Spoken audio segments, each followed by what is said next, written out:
সব নবী উম্মতদেরকে আল্লাহ পাক রব্বুল আলামিন, সব নবীদেরকেও আল্লাহ পাক রব্বুল আলামিন কোরআনের মধ্যে নাম ধরে ধরে ডাকলেন। যেমন নাকি আল্লাহ পাক বলেন, ইয়া মূসা লা তাখাফ, হে মূসা।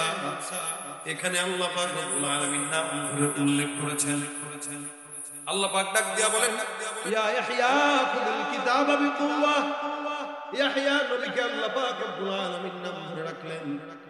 আল্লাহ পাক রব্বুল আলামিন বলেন, ইয়া যাকারিয়া ইন্না নুবাশশিরুকা বিগুলাম। যাকারিয়া নবীকেও আল্লাহ পাক রব্বুল আলামিন নাম ধরে ডাকলেন। ইয়া দাউদ, আল্লাহ পাক দাউদকেও ডাকলেন। ইয়া মারইয়াম, মারইয়ামকেও ডাকলেন। ও ইসমাঈলা ওয়া ইব্রাহিম ওয়া ইসমাঈলা ওয়া যাল কিফল, ইব্রাহিম ইসমাঈল নবীকে আল্লাহ পাক নাম ধরে ডাকলেন। আল্লাহ পাক রব্বুল আলামিন বলেন, ইয়া নূহ হাবিতু বিসালামিন মিন্না। নূহ পয়গম্বরকে নাম ধরে আল্লাহ পাক রব্বুল আলামিন ডাকলেন। সব নবী উম্মতকে, সব নবীদেরকে আল্লাহ পাক রব্বুল আলামিন নাম ধরে ধরে ডাকলেন। আপনার আমার পয়গম্বর মুহাম্মদুর রাসূলুল্লাহ সাল্লাল্লাহু আলাইহি ওয়াসাল্লামকে আল্লাহ পাক শুধুমাত্র আখিরি নবী হওয়ার কারণে গোটা কোরআনের মধ্যে একটা জায়গাতেও শুধুমাত্র নাম ধরে ডাকেন না। এলাকার চেয়ারম্যানকে যদি কেউ ডাকে, কেমনে ডাকে? বলে চেয়ারম্যান সাহেব। কেউ যদি নাম ধরে কি বলে? বলে অমুক চেয়ারম্যান, তমুক চেয়ারম্যান, অমুক মেম্বার। কেন?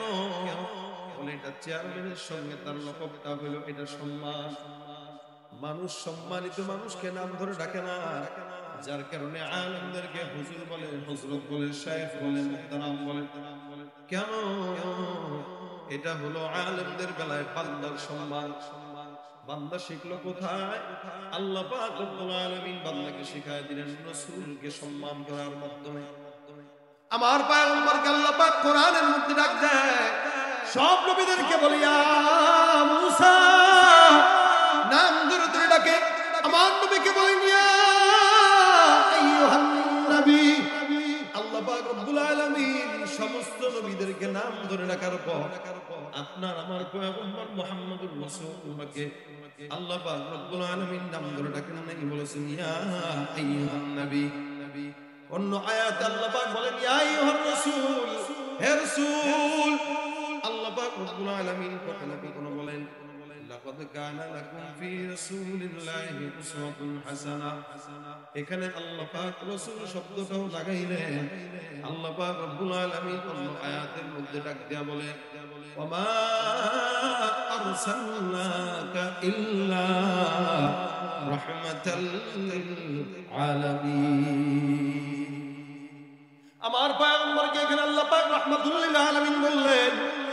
এ মুসলমান, সব নবীদেরকে নাম ধরে ডাকলেন, কিন্তু আমার রাসূলকে সম্মানের সঙ্গে লকব দিয়া ডাকেন। আল্লাহ পাক অন্য আয়াতের মধ্যে যদিও মুহাম্মদ বলেছেন, কিন্তু মুহাম্মদের পাশাপাশি লকবটাও লাগাইলেন। কি লকব? আল্লাহ পাক বলেন, ওয়া মা মুহাম্মাদুন ইল্লা রাসূল। আর এই আয়াতে আল্লাহ পাক বলেন, মা কানা মুহাম্মাদুন আবা আহাদিন মিন রিজালিকুম ওয়ালাকিন রাসূলুল্লাহ ওয়া খাতামান নবিয়্যিন। আল্লাহ পাক রব্বুল আলামিন দুইটা পরিচয় পয়গম্বরকে দিলেন। এক নম্বর পরিচয় হলো আমার পয়গম্বর তিনি পুরুষের পিতা নয়, তিনি হলেন আল্লাহর রাসূল। দুই নম্বর পরিচয় ওয়া খাতামান নবিয়্যিন, এই নবীটাই হলো আখিরি জামানার পয়গম্বর মুহাম্মদুর রাসূলুল্লাহ। আমার আল্লাহ পাক বলেছেন, ওয়া খাতামান নবিয়্যিন, নবী আমার শেষ নবী, পয়গম্বর আখিরি নবী। এই নবীর পরে আর কিয়ামত পর্যন্ত কোন নবী আসার সম্ভাবনা আছে নাকি? জোরে বলেন। যদি গোলাম আহমদ কাদিয়ানীরাও নবী দাবি করে, তারা কি নবী না কাফের? বাংলাদেশে ইহুদিরা যেমন থাকে, নাসারা যেমন থাকে, খ্রিস্টানরা যেভাবে থাকে, হিন্দুরা যেভাবে থাকে, এদেশে কাদিয়ানীরাও থাকবে, কোনো বাধা নাই। তারা থাকবে মুসলমান পরিচয় নয়, তারা থাকবে কাফের পরিচয়। ঠিক কিনা? কাদিয়ানীরা কি? হ্যাঁ, জোরে বলেন কি? নবী বলেন, আনা খাতামুন নবিয়্যিন লা নবিয়্যা বাদি। আমার পরে কোন নবী নাই, আমার পরে নবী হইতো আমার পরের নবীটাই হইতো আমার সাহাবী হযরত ওমর।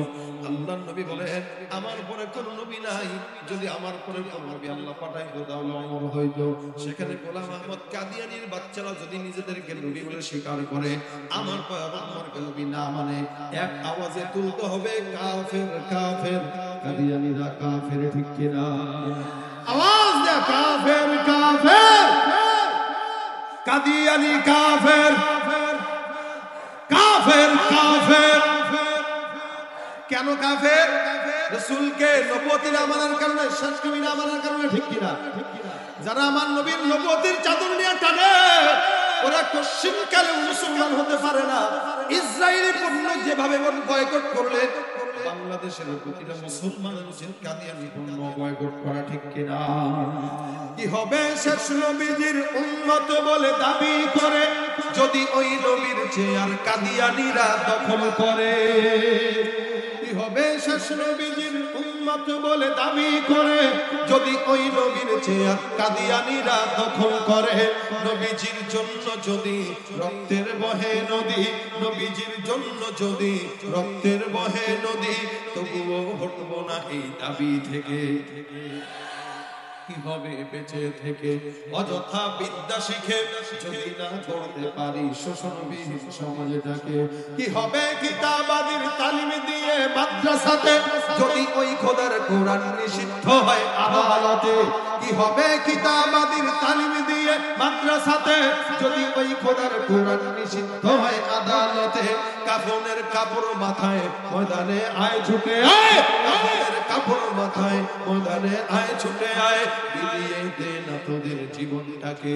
কি হবে বেঁচে থেকে অযথা বিদ্যা শিখে যদি না করতে পারি শোষণবিহীন সমাজটাকে? কাদিয়ানীরা কি? আমার আল্লাহ ডাক দেয়া বলেন ওয়ালাকিন রাসূলুল্লাহ ওয়া খাতামান নবীয়্যিন। জমিনের মধ্যে আখিরি জামানার পয়গম্বরকে আমি আল্লাহ পাক রব্বুল আলামিন দিলাম। এই নবী শেষ নবী, এই নবী শেষ নবী, এই নবী শেষ নবী, এই নবীর পরে আর কোন নবী নাই। সম্মান দিতে যায় আল্লাহ পাক রব্বুল আলামিন লফজ ব্যবহার করেছেন, নাম ব্যবহার করেন নাই। আল্লাহ পাক মুমিনদেরকে ডাক দিয়া বলেন ইয়া আইয়ুহাল্লাযীনা আমানু লা তাজআলু দুআ আর-রাসূল বাইনাকুম কাদুআই বা'দিকুম বা'দা। খবরদার ঈমানদার, কোন পয়গম্বরকে যখন তোমরা কোন বান্দারা ডাকবা, অন্য মানুষের মতো ডাকবা না।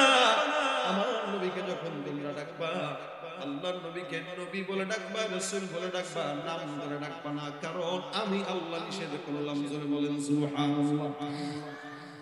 এত সম্মান আল্লাহ অন্য কোন নবীকে দেয় নাই। এ মুসলমান, আপনার মতো আমার মতো গুনাহগার বান্দাকে আল্লাহ পাক রাসূলের কারণে সম্মান দিলেন। সমস্ত নবীদের উম্মতদেরকে আল্লাহ পাক অন্যান্য কিতাবে মিসকিন বলে সম্বোধন করেন, কিন্তু কোরআনের মধ্যে আল্লাহ পাক রব্বুল আলামিন আপনার মতো আমার মতো নালায়েক বান্দাকে ডাকলেন। আল্লাহ পাক ডাক দিয়া বলেন ইয়া আইয়ুহাল্লাযীনা আমানু, হে মুমিনের দল। কোরআনের মধ্যে আল্লাহ পাক রাসূলের উম্মত হওয়ার কারণে আপনার মতো আমার মতো বান্দাকে মুমিন বলে ডেকেছে।